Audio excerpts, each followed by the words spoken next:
Katika muda huu tunataka kwenda kuomba kwa ajili ya mwili wa Yesu Kristo na This kikombe. time we are going to pray for the Holy Communion. Na naamini kwamba kila mmoja atabarikiwa. I believe everyone will be blessed. Kwa sababu ni agano na ni ahadi yetu kwa kila anayeamini. Because it's an alliance for everyone who has believed. Ni wajibu wako wa kuandaa moyo wako. It is up to you to prepare your heart. Ili wote tuweze kushiriki So we meza ya can Bwana. all partake on the table of God. Basi tuchukue nafasi hii tuombe. Let's take this place and pray. Baba yetu na Mungu wetu, wewe ni Mungu unayetupenda na unayetujali. Tazama Bwana, ulitukomboa kupitia damu ya Yesu Kristo, kupitia mwana wako mpendwa. Akashuka kutoka mbinguni kwa ajili yetu sisi wanadamu. Akakubali kutoa uhai wake ili sisi tuweze kuokolewa. Tunashukuru Bwana kwa ajili ya mkate huu na kwa ajili ya kikombe hiki. Ukavibariki Bwana, na kisha Bwana, kila mmoja atakayekula na kunywa ukamtie nguvu. Pale palipo na udhaifu ukamtie nguvu. Wote Bwana tukabarikiwe na wewe. Katika jina la Yesu Kristo tunaomba na kushukuru. Amen. Amen.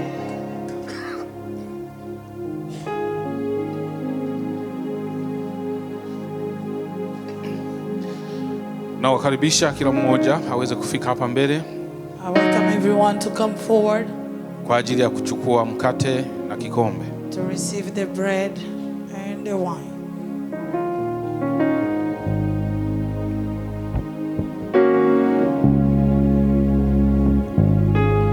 Oh, the blood of Jesus. Oh, the blood of Jesus. Oh, the blood of Jesus. It washed it white as snow.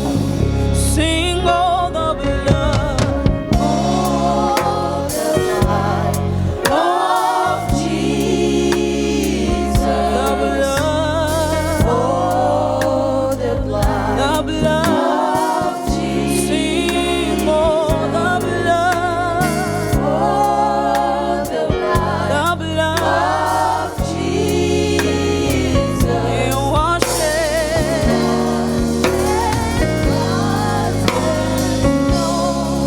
imba damu ya Yesu, damu ya Yesu, damu ya Yesu, damu ya Yesu, imba damu ya Yesu, imba damu ya Yesu, damu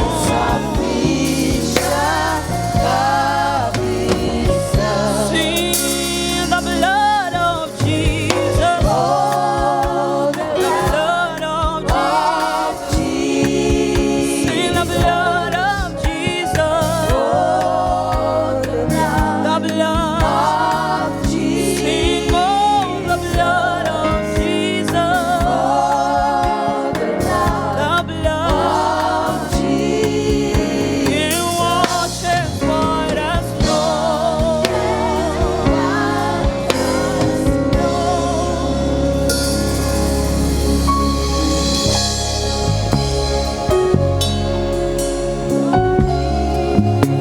Jesus. Oh, the blood of Jesus. Oh, the blood of Jesus.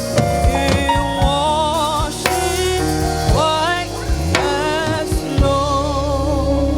Bwana Yesu asifiwe. Let God be praised. Naomba tukumbushane maneno machache katika kitabu kitakatifu Let's remind ourselves some few words in the Holy Book yanayohusiana na ushirika mtakatifu. in regard to Holy Communion. kama tunavyojua ushirika mtakatifu, as we know, the Holy Communion ni tendo kuu la ibada katika Ukristo. It is a big thing in the Christian life. Ambapo waumini tunakula na kunywa, and the believer will eat and drink kwa ajili ya ukumbusho wa Bwana wetu Yesu Kristo. In remembrance of our Lord Jesus Christ. Ndio malengo makubwa, tunakula na kunywa kwa ajili ya kumkumbuka Yesu Kristo. This is the main reason why we take this. Na ibada kama hii, and a service like this, ya ukumbuka kifo chake Yesu, to remember the death of our Lord Jesus Christ, inalenga mwili na damu ya Yesu Kristo, He fortified the body and the blood of Jesus Christ, iliyotolewa kwa ajili ya wokovu wetu, that was given for our salvation. Kama mwili na damu ya Yesu Kristo visingetolewa pale msalabani, if there was no blood on the body of Jesus Christ given on the cross, wewe na mimi tusingeokolewa. You and I will never be saved. Kwa hiyo wakati wote tunapopokea meza ya Bwana, every time we partake in a Holy Communion, tunatakiwa sana kufikiria juu ya kusulubiwa kwa Yesu. We need to think deeply about the crucifixion of our Lord Jesus Christ. Tusiwe watu wanaopokea tu bila kufikiria jambo hilo. Let's not be the people who only take without thinking about the process of the cross. Katika kufikiria, through the remembrance of the thinking, tufikirie namna Yesu alivyopigwa mijeledi, you need to think how Jesus was beaten, na damu yake ilivyovuja pale msalabani, and how his blood was shed on the cross, kwa ajili ya majeraha aliyoyapata kwa ajili yako na mimi, because of the beating he received for you and I. Bwana Yesu asifiwe. Amen. Kwa hiyo tunapojiandaa kuchukua chakula cha Bwana, as we prepare ourselves to take the food of Christ, tunatakiwa tukumbuke, we have to remember kwamba Yesu alikufa kwa ajili ya dhambi zetu, that Jesus died because of our sin, na kwa ajili ya wokovu wetu, and because of our salvation. Bwana Yesu asifiwe. Amen. Na meza ya Bwana inapaswa kuadhimishwa, and the Holy Communion needs to be an obligation, inavyostahili, it needs to be taken in a worthy manner, kwa heshima, in respect, na utukufu wa Bwana wetu Yesu for Kristo, the glory of our Lord Jesus Christ, na vile vile kwa ajili ya wema wetu, and also because of our all well-being. Bwana Yesu asifiwe. Amen. Kwa hiyo hayo ndio maneno ambayo nitaka tukumbushane. These are the words I want us to remember ourselves. Lakini pia tukisoma katika kile kitabu cha Luka 22:19, and if we can read Luke 22:19, akatwaa mkate akashukuru, akaumega, akawapa akisema, huu ndio mwili wangu unaotolewa kwa ajili yenu, fanyeni hivi kwa ukumbusho wangu. And he took the bread and gave thanks and broke it and gave it to them, saying, this is my body given for you, do this in remembrance of me. Kwa hiyo kadhalika nasi tunao wajibu wa kufanya hivyo kwa ajili ya kumkumbuka Bwana wetu Yesu Kristo. We have an obligation to do this to remember our Lord Jesus Christ.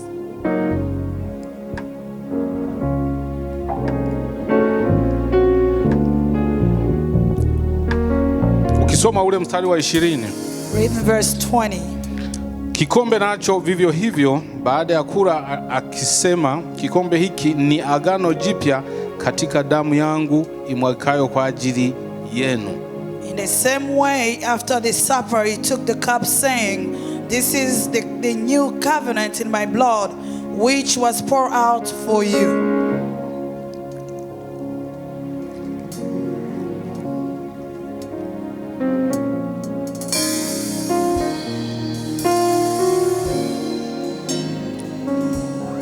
Hallelujah. Amen. Naomba tuchukue muda mchache kwa ajili ya kumshukuru Bwana wetu Yesu Kristo. Let's take a moment to praise our Lord Jesus. Kwa sababu kazi aliyoifanya pale msalabani, because the work he has done on the cross, ilikuwa ni kazi kubwa ambayo haina kipimo. It was a powerful work without any measure. Kazi ya kukubali kufa kwa ajili ya watu wengine. The work to receive, to die for other people. Hebu tumshukuru kwa maombi kwa ajili hiyo. Let's praise him and worship him. O Baba yetu na Mungu wetu, tunatoa shukurani kwa ajili ya Yesu Kristo aliyekubali kujitoa kwa ajili ya dhambi zetu sisi wanadamu, akakubali kupigwa, na Biblia inasema kwamba kwa kuchubuliwa kwake sisi tumepona. Kwa ajili ya kupigwa kwake kwa ajili ya kupigwa mijeledi na kuumizwa, sisi tumepona. Ndio maana kama kanisa tuko mbele zako tukitoa shukurani kwa ajili ya matendo yako makuu, tukitoa shukurani kwa ajili ya upendo wako.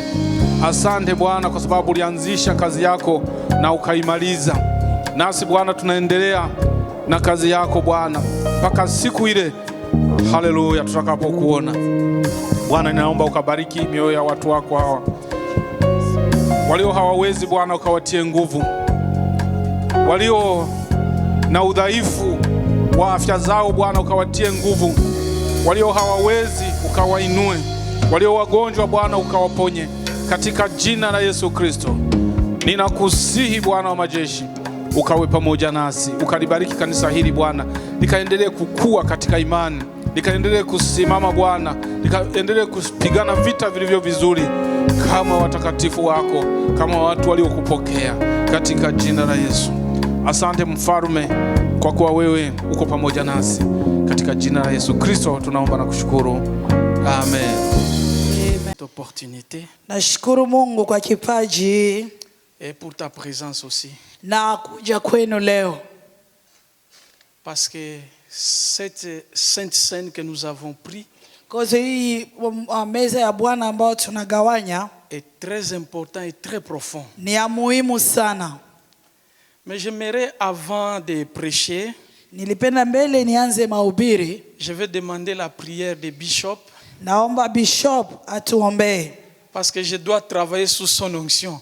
because napenda kutumika chini ya mafuta yake. Il est là présent, il doit prier pour moi. Yeye iko hapa aniombee.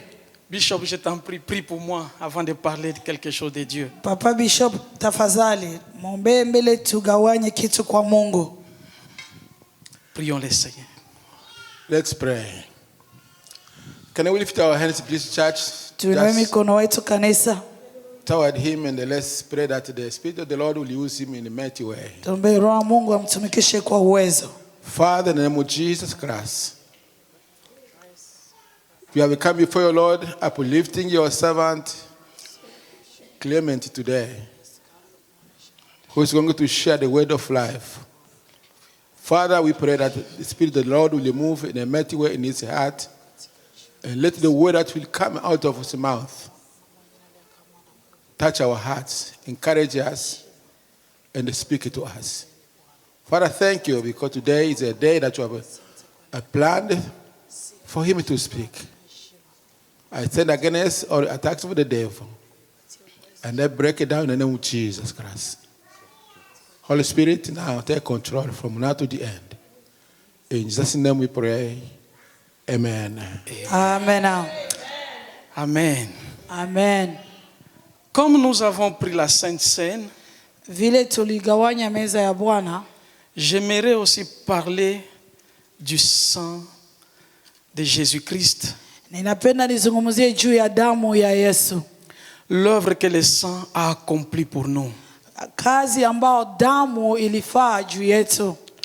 Nous sommes dans le livre de Galates, chapitre 3, le verset 13. Tuko mkitabu ya Wagalatia sura 3 mstari wa 13. Quelqu'un peut lire pour moi?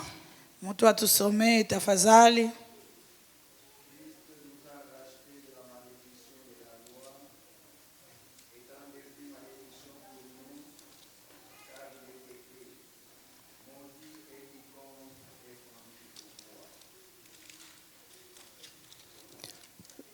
Descendez jusqu'au verset 14.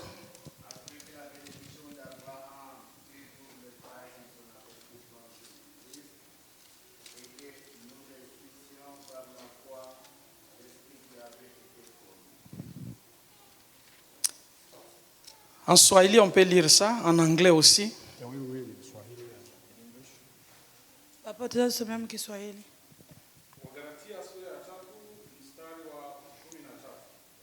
Yes. Kristo alitukomboa katika laana ya torati, kwa kuwa tulifanywa laana kwa ajili yetu. Maana imeandikwa, amelaaniwa kila mtu aangikwaye juu ya mti, ili kwamba baraka ya Ibrahimu iwafikirie mataifa katika Yesu Kristo, tupate kupokea Amen. Donc voilà, la Bible parle de Christ qui nous a arrachés de la malédiction de la loi. Biblia inasema juu ya Yesu Kristo ambaye aliyotukomboa kwa laana ya sheria. Parce qu'il a été crucifié. Kwa maana alitundikwa. Donc, en montant sur la croix, Kupanda kumsalaba, c'est ce que l'auteur des livres de Galates veut dire. ndio mwandishi wa Galatia anasema Que quand Christ était crucifié, wakati Yesu alitundikwa, c'est là qu'il nous a rachetés de la malédiction. pale ndio alituokoa kutoka laana, Afin que la bénédiction d'Abraham ait pour nous son accomplissement. juu ahadi ya Abrahamu ipate kutendeka juu ya maisha yetu. Bon, ici nous avons deux mots-clés. Tuko na neno mbili ya msingi, La malédiction laana et la bénédiction d'Abraham. na baraka ya Abrahamu. Alors, la Bible dit, il nous a arrachés de la malédiction. Biblia inasema alitukomboa kutoka laana.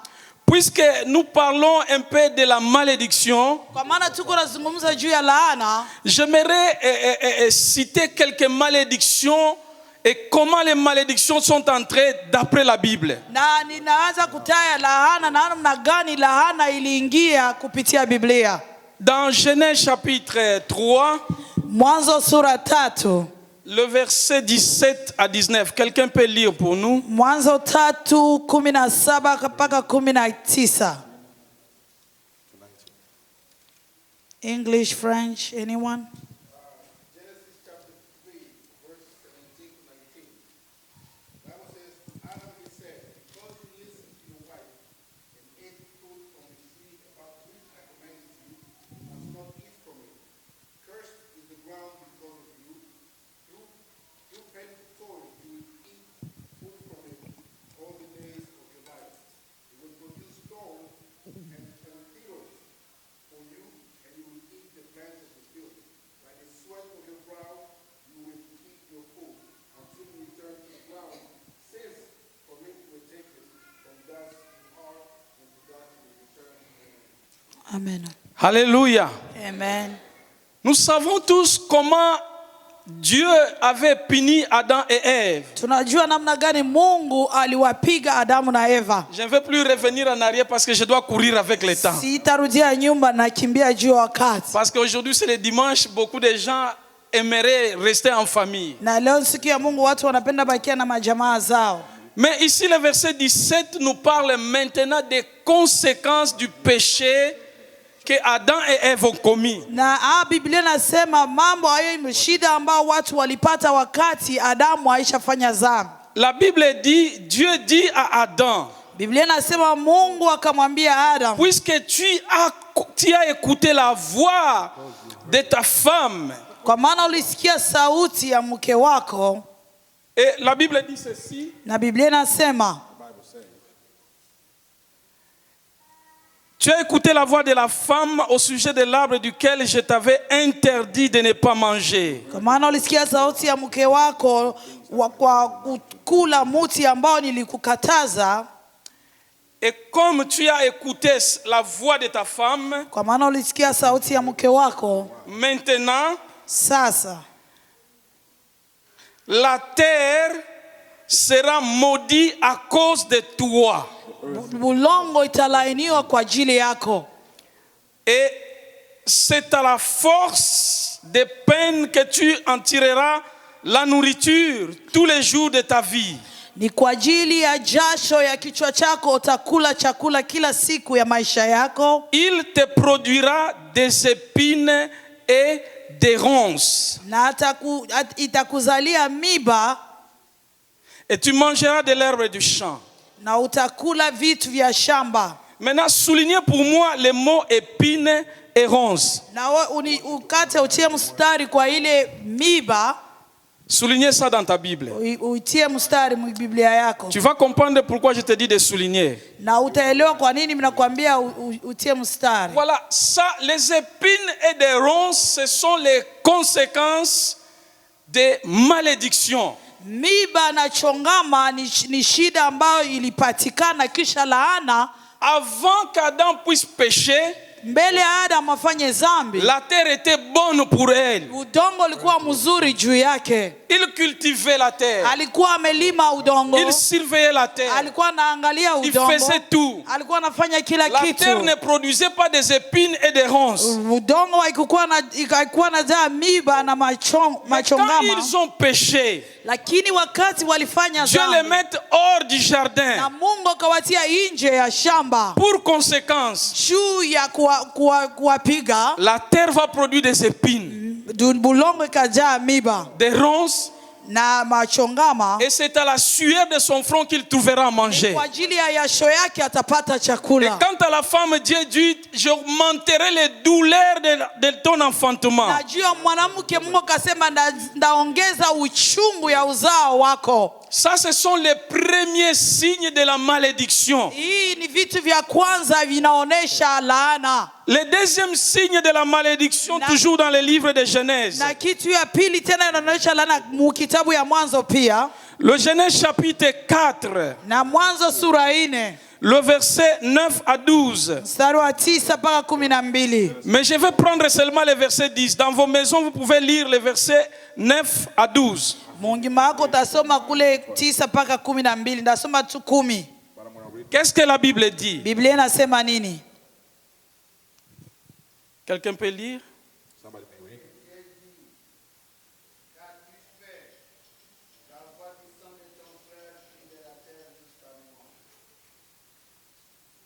Verset 11.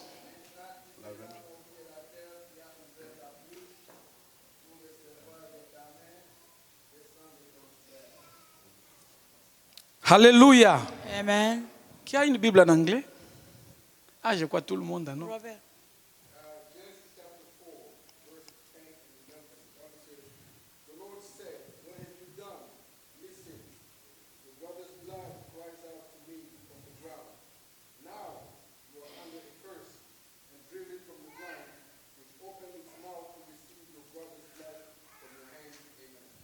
Amen. Donc là, on parle de Caïn. Hapa tunazungumza juu ya Kaina. Tous, nous connaissons l'histoire de Caïn. Sisi wote tunajua historia ya Kaina. Même les petits-enfants connaissent l'histoire de Caïn. Hata watoto nao wanajua hii. Mais nous allons épingler quelque chose là-dedans. Lakini tutafufunua vitu kidogo. Quand il a tué son frère Abel, Wakati alimuua ndugu yake Abel, il était seul au champ. alikuwa peke yake mshamba. Adam et Ève n'étaient pas là. Adamu na Eva hawakuwa hapo. Ils étaient là, eux deux. Na walikuwa pale wao wawili. Et quand Abel est mort, Wakati Abeli alikufa, alors Dieu pose la question à Caïn. na Mungu akamuuliza Kaina. Il lui dit ceci. Akamuuliza, Qu'as-tu fait? unafanya nini? Qu'as-tu fait? Unafanya nini? Premièrement, Dieu lui a demandé, Ya kwanza Mungu akamuuliza, où est ton frère Abel? ndugu yako Abeli iko wapi?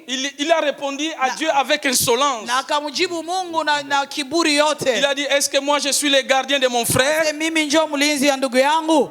Pour lui montrer le mal qu'il a fait, Kumuonesha bubaya ambao Dieu lui alishafanya. pose de nouveau d'une autre forme la question. Na Mungu akamrudishia ile swali munjia Il lui dit ingine. maintenant clairement, Akamuonesha wazi. quand as-tu fait? Unafanya nini? Parce que Kwa ajili j'entends la voix du sang de ton frère qui crie de la terre jusqu'à moi. nasikia sauti ya damu ya ndugu yako iko nanililia. Qu'est-ce que tu as fait? Ulifanya nini? La voix du sang de ton frère a crié jusqu'à moi. Sauti ya damu ya ndugu yako inalalamika paka kwangu. Et Dieu lui dit maintenant, Na Mungu akamwambia sasa, tu seras maudit utalainiwa parce que kwa ajili tu as versé le sang de ton frère. utalainiwa kwa maana ulimwanga damu ya ndugu yako. Cela veut dire que Caïn a reçu une malédiction. Inamaanisha Kaina alitokea laana, Et pour conséquence de cette malédiction, na ile nyambo iliumba, la terre sera maudite pour toi. na udongo italaaniwa juu yako. Tu cultiveras avec la souffrance Utalima na shida, parce que la malédiction était sur Caïn. kwa maana laana ilikuwa imejaa Kaina. Ici, j'aimerais un peu insister Na hapa napenda nitie muhuri que Tous les sangs que nous versons sur la terre damu yote ambayo tunamwanga hapa chini ya dunia réclament quelque chose à Dieu. inalalamika kitu kwa Mungu. Quand vous tuez quelqu'un, Wakati unamuua mtu, que ça soit par la sorcellerie, ikikuwa kupitia ulozi, que ça soit par la magie, ikikuwa juu ya njia nyingine ya bamagicien, que ça soit par les avortements provoqués, ikikuwa wewe unatoshaka watoto ces tumboni, sangs-là vont réclamer quelque chose à Dieu. ile damu italia kitu kwa Mungu. Pourquoi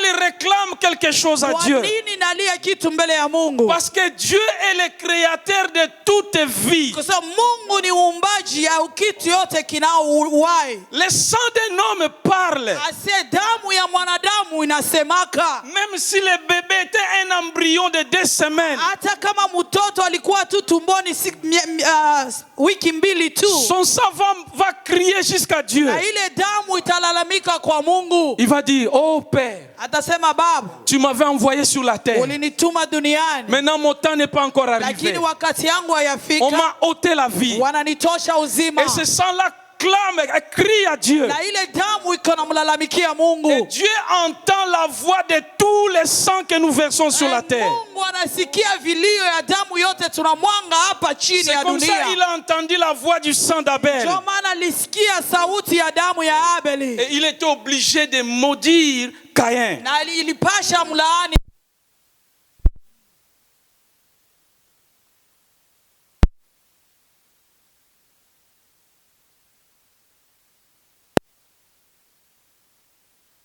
Kwa wafumu Faire quelques fétiches. unafanya uchawi kule kidogo. Quand on te demande, Wakati wanakulomba donnez une poulet, ulete kuku, donnez une chèvre, ulete mbuzi, donnez une vache, ulete ng'ombe, c'est des sangs que vous ni versez. madamu uko na mwanga. Alléluia. Amena. Et la troisième malédiction, Na laana ya tatu c'est la malédiction qui est arrivée à travers Noé. ni laana ilitoka kupitia Noa. Dans le livre de Genèse chapitre 6, Kitabu ya Mwanzo sura 6. Amen. Mwanzo sura 9. chapitre 9, le verset 20. Vous commencez à partir du verset 20 Utaanza mstari wa 12 pale jusqu'au verset 26. mpaka 26. Quelqu'un peut lire? Mtu atusomee tafadhali.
Alléluia. Amen.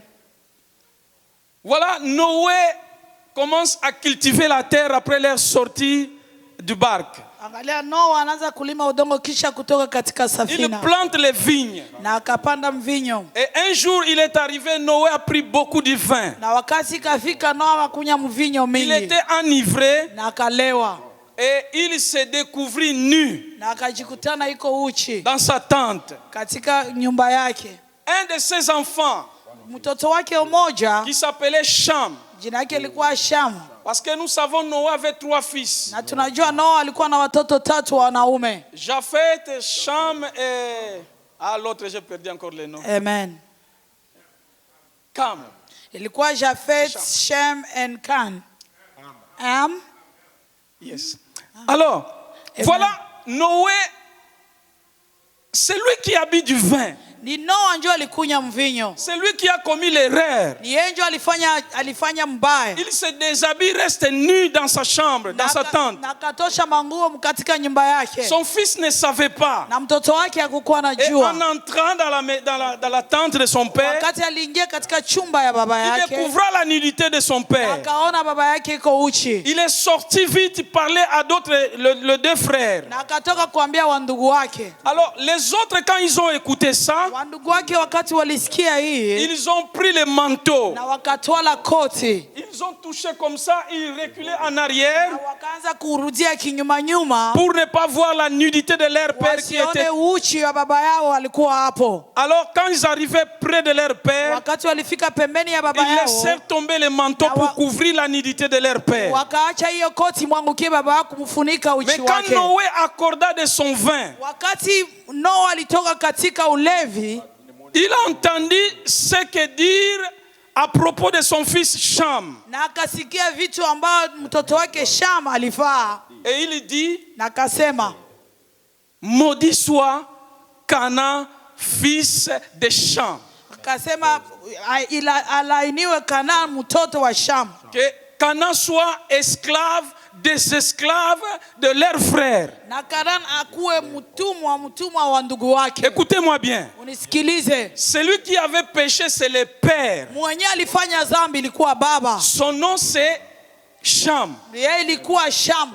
Canaan était le fils à Cham. Na Kanaan alikuwa mtoto wa Sham. Mais au lieu que Noé puisse maudire Cham, Noé va maudire le fils de Cham. Na Noa akaacha kumulaani Sham, akalaani mtoto wa Sham. En maudissant le fils de Cham, Wakati amulaani mtoto wa Sham, il a maudit la descendance entière de Cham. na akalaani kizazi yote ya Sham.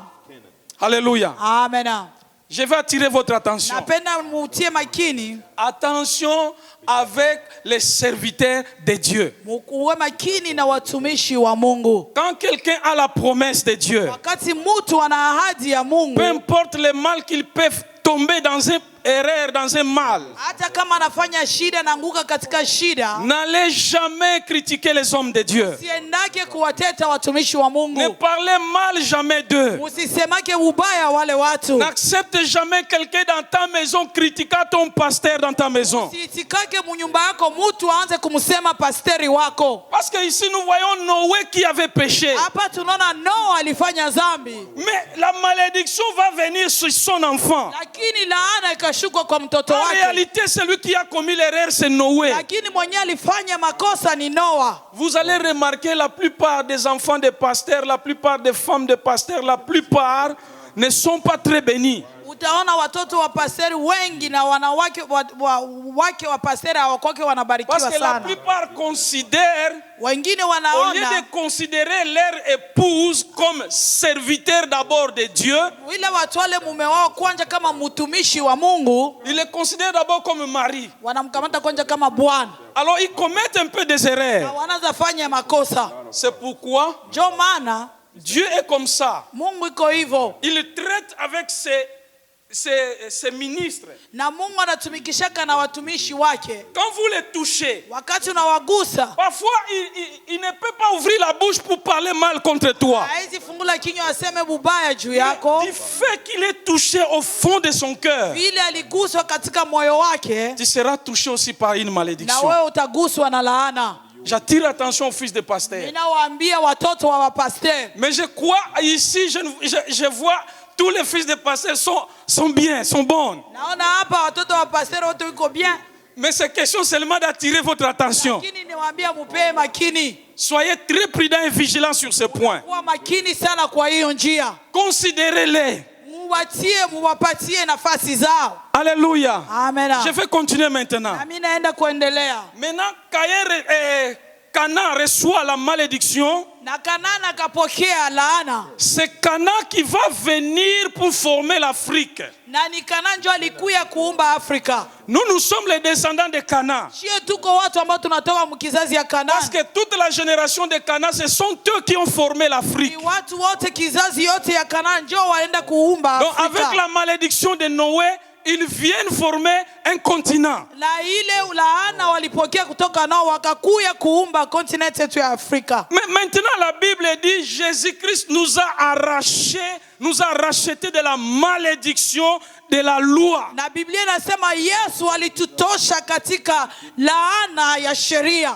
Pour que la bénédiction d'Abraham puisse avoir son accomplissement en nous. Juu baraka ya Ibrahimu ipate nafasi ndani yetu. Comment Jésus-Christ nous a arraché-il de la malédiction? Namna gani Yesu alitutosha katika laana? Et la Bible dit ceci dans le livre de Jean chapitre 19 verset 2. Na Biblia inasema katika kitabu ya Yohana 19 mstari wa 2.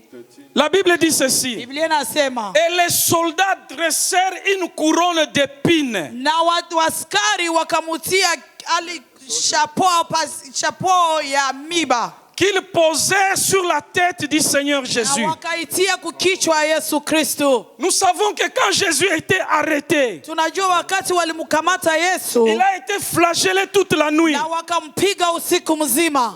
Et les soldats, après avoir tabassé Jésus, Na waskari kisha kumpiga Yesu ils ont pris une couronne d'épines. na wakampatia kofia ya miba. Maintenant, revenons en arrière. Na turudie nyuma, Quand Dieu maudit la terre pour Adam, wakati Mungu alilaani bulongo la juu ya Adamu. conséquence, ce sont les épines. Na ile ambayo tulipata shida ilikuwa miba. Quand Jésus vient Wakati Yesu anakuja pour enlever cette malédiction, kuya kutosha hiyo laana, il doit prendre les épines, angipasha kutwala ile miba porter sur sa tête. kuitia kukichwa yake. Quand on l'a fait porter les épines, Wakati walimuvaisha ile miba, c'était les conséquences de la malédiction d'Adam et Ève qu'il porta sur sa ni tête. ile shida ambayo Adamu na Eva walifaa njoa katia Et kukichwa les yake. épines avaient enfoncé la tête de Jésus, Na miba ikashuka mkichwa ya Yesu. sans couler partout. Na damu ikavuya mali kote. Et la Bible nous dit, Na Biblia inasema c'est en ce moment-là ni wakati ile qu'il rachetait, Jo alikuwa na qu'il enlevait alikuwa na tosha la malédiction ile laana d'Adam. ya Adamu. Et maintenant, Kisha ce n'était pas suffisant, haikuenea hiyo, puisqu'il restait encore une autre malédiction. maana kulikuwa laana ingine inabakia, La malédiction de Canaan ile laana ya Kanani qui formait les Africains. ile ilikuwa inaumba watu wa Afrika. La Bible dit ceci. Biblia inasema Quand on a porté Jésus-Christ pour être crucifié, wakati walimuleta Yesu atundikwe il fut conduit na wakamubeba, dans Luc chapitre 23 verset 26. Luka 23 mstari 26. Arrivé quelque part, Wakati alifika mahali fulani, Jésus-Christ ne pouvait plus supporter porter la croix. na Yesu akashindwa tena kubeba hiyo msalaba. Et les soldats virent un homme qui revenait du champ. Na waskari wakaona mtu mwana anatoka shambani. Cet homme s'appelait Simon de Cyrène. Na huyu ndugu aliita Simoni wa Sirena. Cet Simon de Cyrène était un Africain. Na huyu Simoni wa Sirena alikuwa mtu wa kutoka Afrika. Parce que son nom Simon de Cyrène, Jina yake Simon wa Sirena. Cyrène c'est une ville qui se trouvait en Afrique. Na ile Sirena ilikuwa mgini iko kule Afrika. Précisément au Libye. Ilikuwa kule Libya.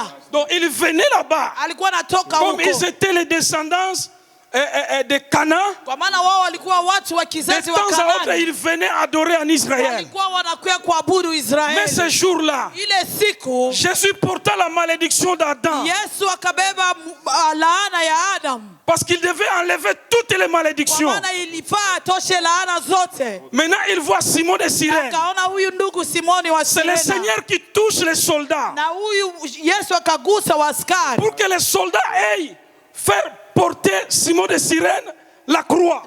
Na waskari wampatie huyu ndugu ule msalaba. Et ils forcèrent Simon de Cyrène à porter la croix du Na Seigneur. wakamwambia huyo ndugu abebe msalaba. Quand Simon de Cyrène porte la croix, Wakati ule ndugu Simoni wa Sirena alibeba il msalaba. représente toute l'Afrique. Na akaonesha Afrika mzima. Il représente la malédiction de l'Africain, Akatosha laana yote ya Waafrika. maudit par Noé. Ile ambayo Noa Mais maintenant, alilaani. cette malédiction, Na ile laana il va les déposer à la croix du na Seigneur. akaenda kuitia kumsalaba ya Et Bwana. Jésus-Christ maintenant prenant la malédiction de Cana, d'Adam, Wakati Yesu alibeba laana ya Adam na Kanana, il va maintenant accepter d'être crucifié sur la na croix. akaitika sasa atundikwe msalabani. Parce que la Bible dit il fut conduit jusqu'à Golgotha. Na Biblia inasema walimubeba paka Golgotha. Et c'est là qu'il crucifiait le Na Seigneur. pale ndio walimutundika Yesu. Et le Seigneur non pas seulement fut crucifié, Yesu hakutundikiwa tu,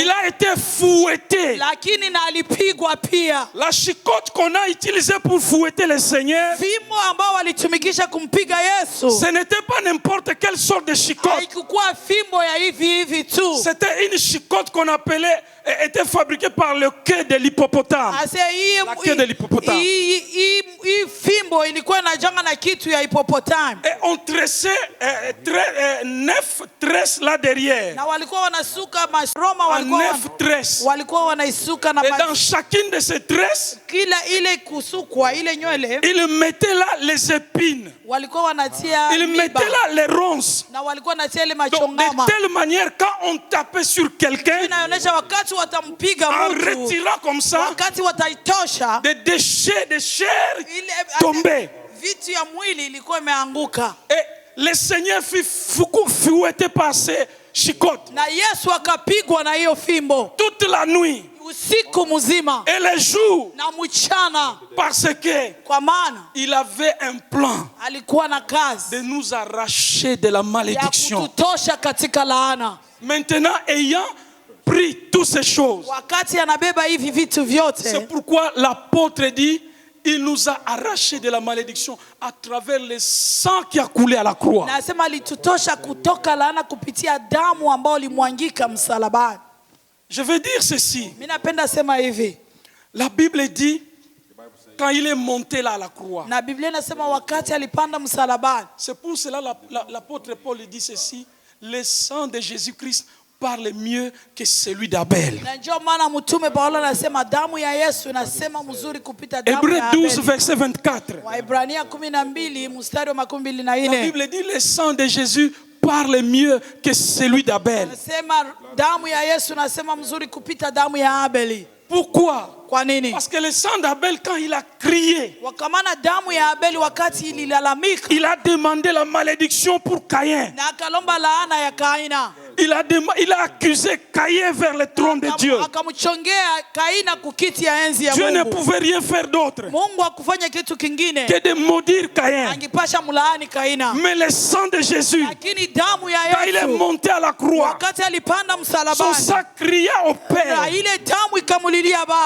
pardonne-leur de tous leurs péchés. wasamehe kwa dhambi zao zote. Son sang cria, Na damu yake kalia justice pour l'humanité. ase sheria juu ya Son dunia. sang cria, Na damu yake il dit kalia, oui Père. akasema ndio Baba. Ils étaient tombés dans le péché, Walianguka zambini dans la désobéissance. katika kukosa kutii, Mais j'ai versé mon sang lakini ninamwanga damu pour yangu eux. juu yao. Maintenant, Sasa pas de condamnation pour eux. hakuna tena laana Le juu sang yao. de Jésus crie. Damu ya Yesu Il Kristo parle de la victoire inasema juu ya ushindi, sur le diable, juu ya shetani, sur le péché. juu ya zambi. Le sang de Jésus crie. Damu ya Yesu Il Kristo parle de notre guérison. inasema juu ya uponyaji Il dit wetu. Père, Inasema Baba, ils ont été touchés waliguswa par la maladie. juu ya magonjwa, Mais moi, lakini je mimi verse mon sang ninamwanga damu pour apporter yangu la guérison. kuleta utunzwa. C'est pour cela Ni kwa ajili ya l'apôtre ile Paul dit, mtume Paulo le anasema sang de Jésus damu ya Yesu parle mieux inasema que mzuri celui d'Abel. kupita damu ya Abeli. Alléluia. Amen. Si vous comprenez Ukisikia au quelle est ukielewa la valeur du sang que vous avez bu ce soir, ase damu ase ukubwa wa damu ambao tunakunya mchana wa vous leo, n'allez plus jouer de votre vie. haungicheza tena na Vous maisha n'allez plus yako, jouer du sang de Jésus. haungichezwa tena na damu ya Les Yesu. enfants de Dieu ne comprennent pas encore la valeur du sang de Jésus. Watoto wa Mungu hawaelewi kitu gani inaonesha damu ya Yesu. Les sorciers comprennent la valeur du sang plus que les chrétiens. Na walozi wanajua nguvu ya damu ya Yesu kupita Wakristo. Dans la sorcellerie, pour être fort, pour être un sorcier puissant ou un magicien fort, Ulozi juu kwa mtu wa nguvu, on doit d'abord te faire boire du sang humain. unapasha kunya damu ya wanadamu.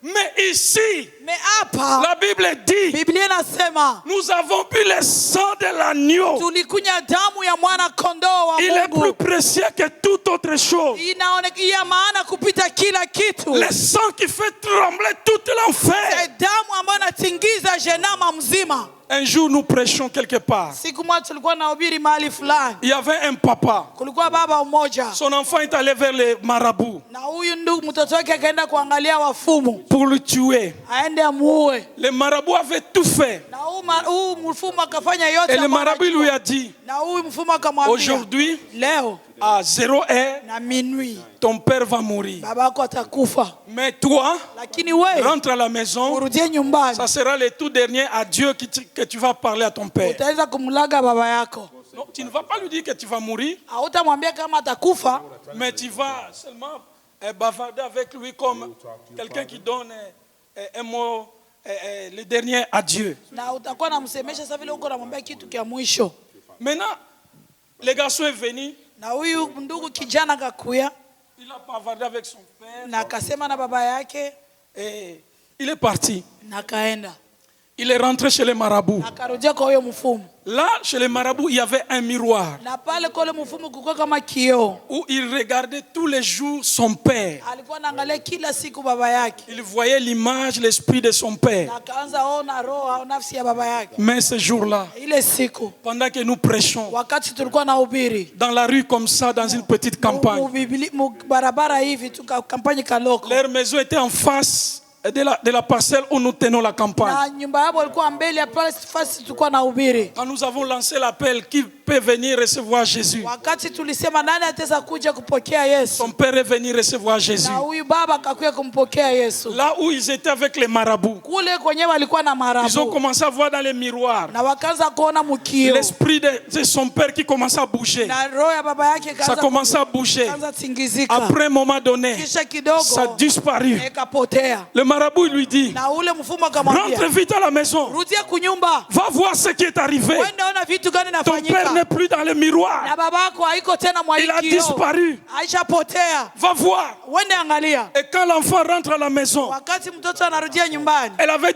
il avait 18 ans. Na alikuwa na 18 ans. Directement, il entre à la maison. Akaingia nyumbani. Il demande à sa mère, Na akauliza mamake, maman, mama, où est papa? baba yuko wapi? Maman lui dit, ton père est là où on est en train de prêcher Jésus. Babako yuko kule biko na mhubiri Yesu. Et l'enfant criait, ah, ma vie est détruite. Na akasema, maisha yangu inaharibika. Directement, il est devenu fou. Na akakuwa mtu wa bazimu hapo hapo. L'histoire que je vous raconte, Hii historia niko c'est nawaambia. lui-même qui nous a raconté Yeye peke ndio après sa délivrance. kisha kufunguliwa. Bien aimé, Wandugu, le sang de Jésus est plus puissant, damu ya plus Yesu iko na fort. uwezo. Elle est surnaturelle. Inapita vitu Il vyote. descend seulement une petite goutte. Anashushaka tu tondo Quand ça moja. descend, Wakati tout inashuka, l'enfer est bouleversé. na shenama inatingizika. N'ayez pas peur des démons ni des sorciers. Usikuwe na boga ya walozi na mapepo. N'ayez pas peur ni de ton futur. Usikuwe na ogopa kesho yako. Il y a une puissance qui est au-dessus de toute la puissance. Kuna uwezo ambao iko yulu ya uwezo wote. Rien n'est plus précieux dans le ciel Hakuna kitu ambacho napita maana mbinguni que le sang de l'agneau. kupita damu ya mwana kondoo. Parce que quand Jésus est monté au ciel, Wakati Yesu alipanda mbinguni, il est monté comme un agneau. alipanda kama mwana kondoo. Et quand la Bible nous dit ceci, Wakati Biblia inasema Dieu tenait les livres. na Mungu alikuwa na kitabu Un ange puissant criait, na malaika mwenye uwezo qui alikuwa est digne analalamika, d'ouvrir ce livre. nani anaweza kufungua hiyo Personne ne kitabu? fut trouvé digne. Hakuna ule Dans alijitoa le ciel, mbinguni, sur la terre, chini ya sous la dunia terre, na chini ya udongo. personne. Hakuna. Mais l'un des 24 Lakini vieillards mzee mmoja dit à Jean, akamwambia ne Yohana, pleure pas, usilie tena, car le lion kwa maana de la simba tribu de wa Juda kizazi wa a Yuda vaincu. anashinda, Il est digne ana uwezo de prendre les ya livres, kutwala d'ouvrir les kitabu ya sceaux. kufungula. Jean Na regardait Yohana kaona pour voir les lions. aangalie ule Mais il ne simba, voit pas les lions. akuona simba, Il voit un agneau. nakaona Un agneau kondoo. immolé. Kondoo Immolé, inachinjwa. c'est-à-dire Kuchinjwa na maanisha sanglant, sans seigneur, iko na vuu ya damu, tremblant, iko na tingizika, sans force. haina Il était nguvu, comme mort. alikuwa kama anakufa. Pourquoi? Kwa nini? Parce qu'il revenait de la Kwa terre maana alitoka udongoni, où il a été crucifié, kule ambao où il a été alitundikwa, tabassé toute la nuit, kule alipigwa usiku où mzima, il a passé toute la nuit sans manger. akalala njaa usiku mzima. Et quand il se présente devant le trône comme Wakati ça, alisimama mbele ya kiti cha enzi, la Bible dit, il prit le livre de la main droite de na Dieu. Biblia akasema akatoa kitabu kwa mkono wa kuume wa Tous Mungu, les ciels, na mbingu yote les 24 veillards, na wazee 24 les êtres vivants, na watu wale les anges walaika commençaient à chanter un na chanteur nouveau. wakaanza imba nyimbo mpya.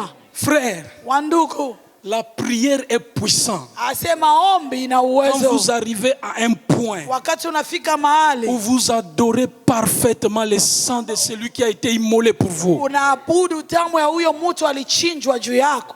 Alléluia. Amena.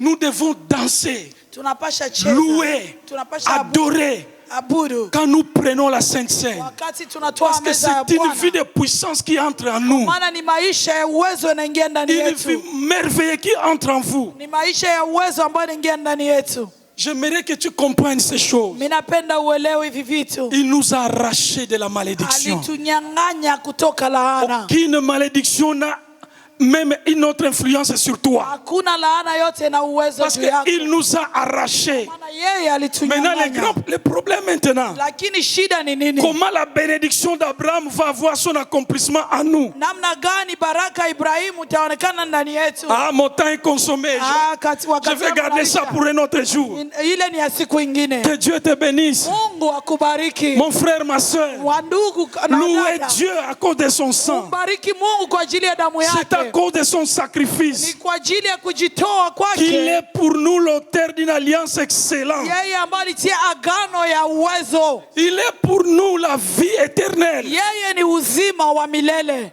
Alléluia. Amen. Lèvons-nous pour prier, pour l'adorer. Tushimame tumwabudu. Est-ce que vous avez compris la valeur du sang de Bwana, Jésus? unaona uwezo ya damu ya Yesu. Lève tes mains vers le ciel. Inua mikono yako Adore juu. le sang de l'agneau. Anze usifu Le damu sang ya que tu Bwana. habilles ce soir. Damu ambayo ulikunya mchana wa Le leo. corps que tu as mangé ce soir. Mwili ambao ulikula mchana wa leo. Bénissons-les pour la vie qu'il nous donne à travers de son sang. Umsifu kupitia uwezo anakupatia kupitia damu yake. Bénissons-les. Umpatie sifa. na Levez vos shukrani. mains, adorons-les. Inua mikono yako msifu. Adorons-les. Inua mikono yako Alléluia. msifu. Grand Dieu. Merci pour la vie. Merci pour la gloire. Merci pour la puissance. Merci pour la grandeur. Alléluia.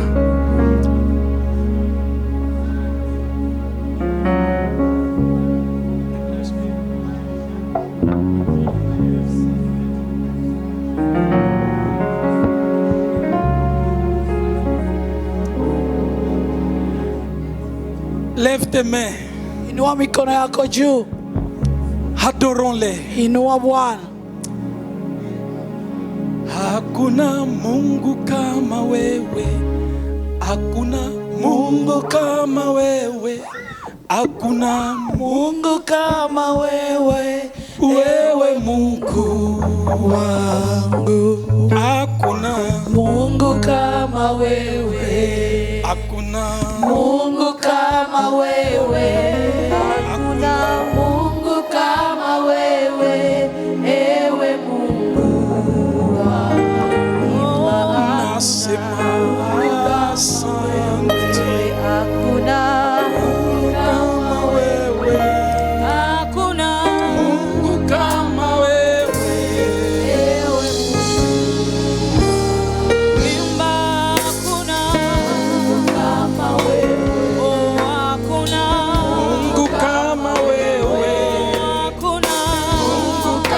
wewe ewe Mungu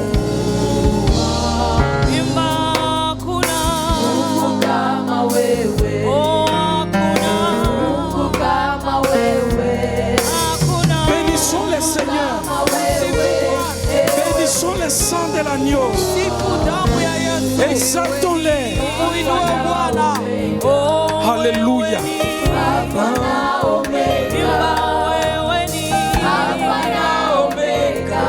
Alléluia. Oh Seigneur notre Père, Seigneur notre Dieu, Seigneur notre roi, Jésus, tu as versé ton sang pour moi. Ah mon Dieu. Alléluia.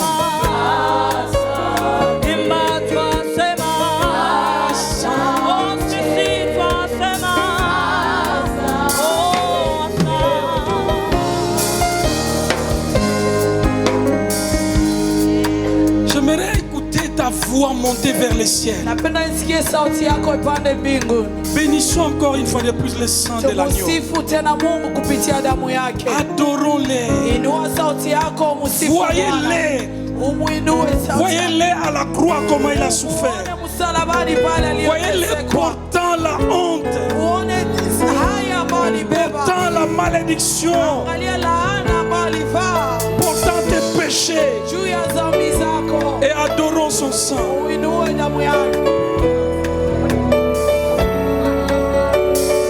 Alléluia. Oh Dieu, Dieu de grâce, Dieu de gloire, Dieu de miracles, Dieu de grande grâce. Ah mon Père, mon roi, mon rocher. Seigneur, tu as versé ton sang. Tu as versé ton sang pour l'humanité. Tu as répandu ton sang pour nous racheter de la malédiction. Mon Père soit béni. Mon Dieu soit béni. Merci pour les souffrances que tu as endurées. Oh Dieu de grâce, Dieu de miracles. Nous bénissons ton amour. Nous bénissons ta grâce. Nous bénissons ton sang. Jésus, merci. Merci le roi. Merci le Tout-Puissant. Merci le Dieu de grandeur et de gloire. Tu es puissant, Seigneur. Merci pour le sang de l'agneau. Merci pour le sang qui a coulé pour moi. Merci pour le sang de l'alliance. Merci pour le sang qui parle mieux que celui d'Abel. Merci pour le sang qui m'a ramené à toi, Dieu.